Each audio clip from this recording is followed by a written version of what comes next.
After 15 years, ngayon lang kami uli nakakain dito sa Penongs. Mustamos mga dumaday at dahil may dakop dito sa bandang Barobo at medyo dimalas talaga ang panahon namin ngayon. Biroin mo, sobrang dami palang mga kolorom dito na motorista. At dahil medyo natagalan kami niyan, tuloy pa rin ang biyahe at salamat naman at dumating na kami dito sa San Francisco. Timing meron Penongs dito kaya hindi na kami nagpadugay-dugay pa, sumulod na talaga kami at sa sobrang gusla namin yan, nagtimpla muna ako dito ng toyo, suka, tsaka sili. Kaya tinawag ko ang waiter kung pwede bang humingi na agad ako ng kanin. Hala sir, wag muna sir kasi hindi pa naluto yung manok mo sir. Ay, sorry Miga, sorry.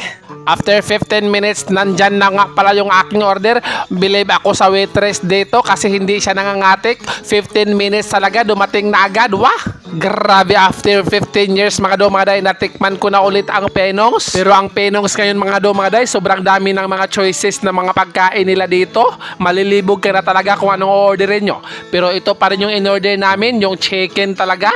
Napakasarap talaga ang chicken dito, wala makakatalo. Parang kahapon lang mga dumaday, dahil hindi nagbago ang sarap niya mga dumaday. Grabe talaga yung lamon ko dyan. Wah!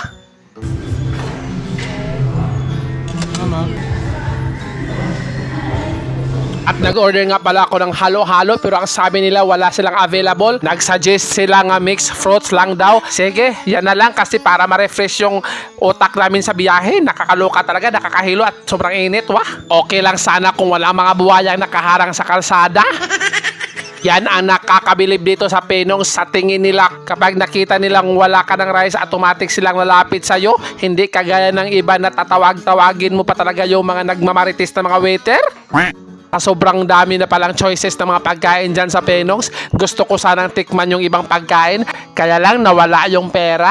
Nakuha na ng mga buwaya. Wah! Napaka-alerto ng kanila mga waitress dito. Lalapit na naman siya sa akin para dagdagan na naman ng rice. Pero hindi ko na talaga kaya yan. Dalawang rice lang talaga ang kaya kong ubusin sa mga unlimited na rice na yan. Kung tatanungin ko kayo, ilan bang cup na rice ang mauubos nyo? Tuwing kumakain kayo sa mga unlimited rice na yan. Napaka-refreshing naman ng mixed fruit. Merong watermelon, mangga, papaya, saging. Pero may hinahanap talaga akong prutas na gusto kong ilagay dyan. Alam mo ba kung ano? Balingbing. Pero naisip ko, nakatingin pala siya ngayon sa video na to. Wah!